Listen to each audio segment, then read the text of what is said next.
Bienvenue dans ce nouvel épisode d'e-commerce Geeks.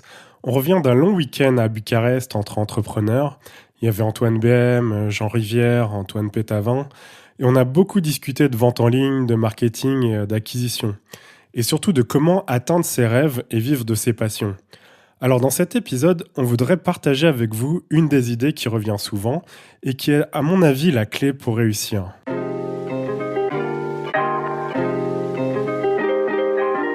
Bonjour et bienvenue sur e-commerce Geeks, le podcast des passionnés du e-commerce. Nous sommes Yoann Bassinet et Irina Nikou et nous partageons avec vous des stratégies de croissance e-commerce, des réflexions sur les tendances marketing, des idées pour vous aider à mieux vendre en ligne. Ce podcast sort toutes les semaines, pensez à vous abonner pour ne manquer aucun épisode. Cela vous est-il déjà arrivé de vous sentir bloqué dans une situation parce que vous n'arrivez pas à décider, d'avoir peur de prendre une nouvelle direction avec votre e-commerce parce que vous n'êtes pas sûr si c'est la bonne décision à prendre? On fait souvent l'erreur de trop réfléchir, ce qui nous empêche d'agir. Face à l'incertitude, on a tendance à nous plonger dans les détails. On essaie de creuser pour avoir plus d'informations qui vont nous rassurer et surtout on a l'impression que c'est une décision finale, définitive. Que ce qu'on décide aujourd'hui pour notre entreprise sera valable pour toujours. Donc forcément, la pression augmente et c'est d'autant plus difficile d'avancer.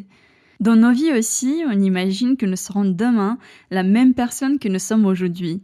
On pense que rien ou très peu de choses vont changer, ce qui n'est évidemment pas le cas, c'est une illusion. Nous allons beaucoup changer, c'est juste que nous avons du mal à nous projeter. Dans l'entrepreneuriat aussi, c'est pareil. Votre entreprise, elle va aussi pas mal changer et c'est pareil pour le marché. Donc, de toute façon, vous allez rarement être à 100% sûr. Nous avons d'ailleurs nous-mêmes pas mal pivoté depuis la création de Convertera en 2013. En fait, l'entrepreneuriat, par définition, c'est agir dans des conditions d'extrême incertitude. Mais ce qui fait de vous un bon entrepreneur, c'est surtout le fait d'agir.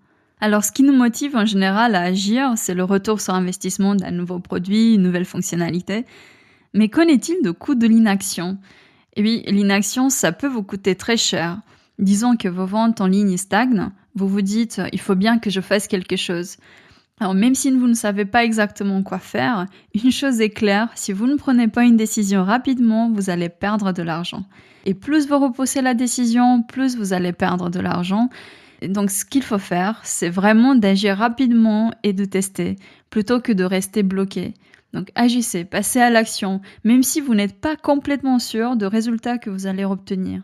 Et même si tout va bien, il faut optimiser en permanence. Ce n'est pas parce que les méthodes que vous utilisez aujourd'hui vous permettent d'atteindre vos objectifs que ce sera toujours le cas demain. Les façons de consommer changent très vite, il y a des secteurs qui sont en complète transformation. Et dans un monde qui change si vite, il faut avoir un feedback permanent du marché. C'est pour cela qu'il est vital d'expérimenter. Il faut tester rapidement les nouvelles stratégies. C'est ce qui vous permet de changer de direction quand les choses ne se passent pas bien. Imaginez aussi que vous pouvez connaître vos clients mieux que vos concurrents. Si vous testez systématiquement, vous pouvez explorer les besoins et les préférences réelles de vos clients. Et je ne parle pas de questionnaires de type « Quel est votre avis sur ce nouveau concept de produit ?» Je parle d'une mise en situation réelle, de la validation ultime de votre décision.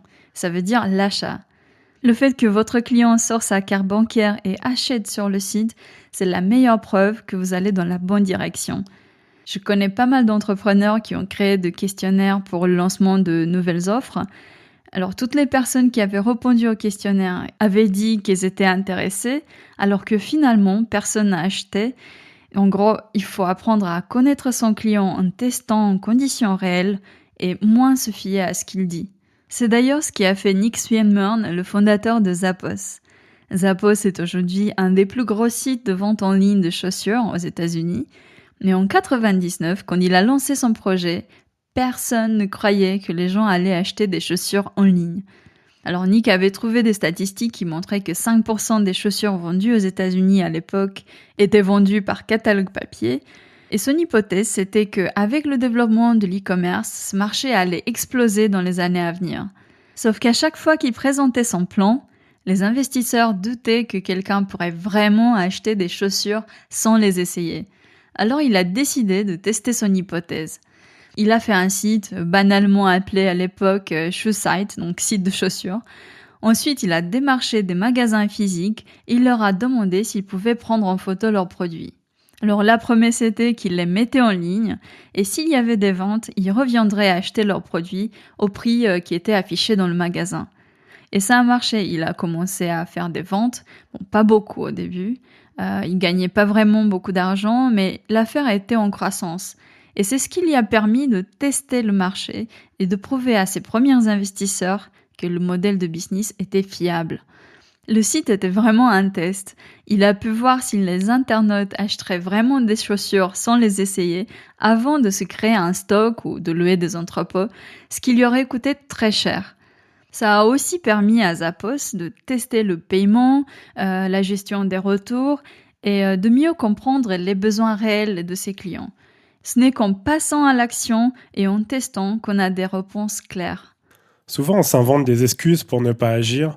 Par exemple, des excuses comme c'est l'été, ce n'est pas la bonne période pour lancer mon produit parce que tout le monde est en vacances. Mais le problème, c'est que si on est tout le temps influencé par des événements extérieurs, on n'avance pas. Il faut aller chercher la motivation à l'intérieur de soi. Agir quels que soient les événements extérieurs plutôt que d'attendre le bon moment. Et ce ne sera jamais le bon moment. Il y a aussi une autre raison, et c'est la peur. Ça peut être la peur que notre travail soit critiqué, la peur du regard des autres ou la peur de l'échec. Et toutes ces peurs sont irrationnelles. Elles n'existent que dans votre tête et vous bloquent. Et c'est moins grave de se tromper que de ne rien faire. Il ne faut pas avoir peur d'échouer. Les entrepreneurs qui réussissent sont ceux qui ont beaucoup d'échecs. Souvent, les médias mettent en avant des gens qui réussissent et nous donnent cette illusion que c'est arrivé du jour au lendemain, mais c'est rarement la réalité. Pourquoi un chanteur ne lancerait pas directement son meilleur album? Ou pourquoi un réalisateur de film ne sortirait pas directement son meilleur film? En fait, personne ne sait à l'avance ce qui va avoir du succès, on peut seulement le savoir en confrontant notre idée au marché. Bob Dylan a enregistré plus de 50 albums, Eminem plus de 300 chansons, et Picasso a créé plus de 10 000 peintures. Donc, faut vraiment pas se prendre la tête. Il faut passer à l'action, faire de son mieux et montrer au monde notre idée. On peut toujours changer d'avis et modifier notre idée. Une autre chose très importante, c'est la vitesse d'exécution. En fait, plus vite vous passez à l'action et obtenez des feedbacks du marché, plus vite vous allez pouvoir atteindre vos objectifs. En fait, être trop lent peut vous coûter beaucoup d'argent. Et quand on étudie les artistes, les entreprises qui réussissent, beaucoup ont une vitesse d'exécution plus rapide que les autres. Mozart avait créé 41 symphonies sur une période de 24 ans, et sans compter les concertos pour piano et les opéras, enfin c'est juste fou. Et c'est aussi très important de mettre en application ces plans avec discipline.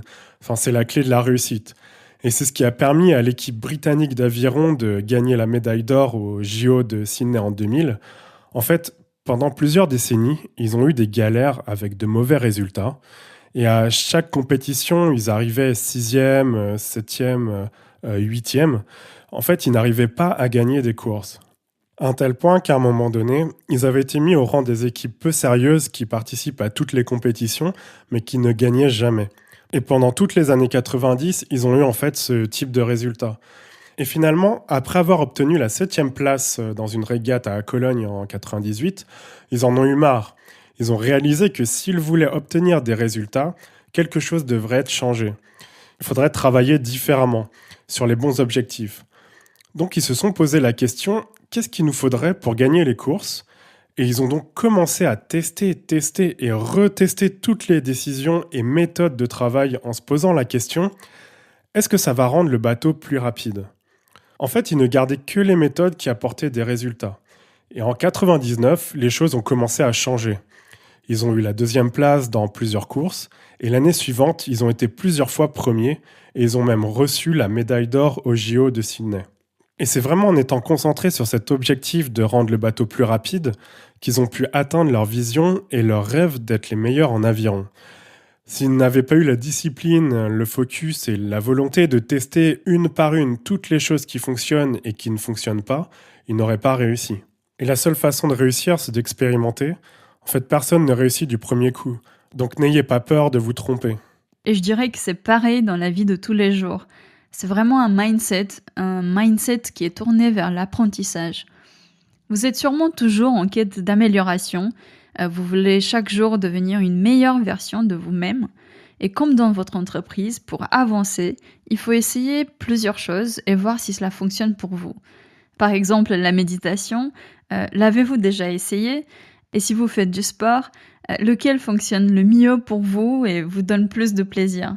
Alors, beaucoup de gens se mettent à courir ou ils vont à la gym, mais peut-être que le sport qui vous convient le mieux, c'est, je sais pas, la danse.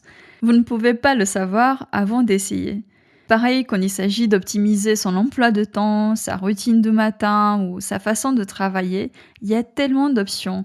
Donc testez celles qui vous semblent les meilleures et vous saurez plus rapidement ce qui marche pour vous, au lieu de hésiter et à attendre le 1er janvier pour prendre des bonnes résolutions. Donc on vous encourage de tester et d'optimiser. Ne soyez pas bloqué par la perfection et l'incertitude. Vous pouvez tester de nouvelles stratégies, mettre en place des choses qui traînent sur votre liste de tâches, une offre, un nouveau produit ou une technique marketing. Tester, mesurer et apprendre, ce sont vraiment les meilleures façons d'avancer. Alors tous les entrepreneurs qui réussissent ont un coach. Si vous ne voulez pas avancer seul et que vous souhaitez atteindre vos objectifs e-commerce, dépasser des paliers de chiffre d'affaires et passer au niveau supérieur, on peut vous aider.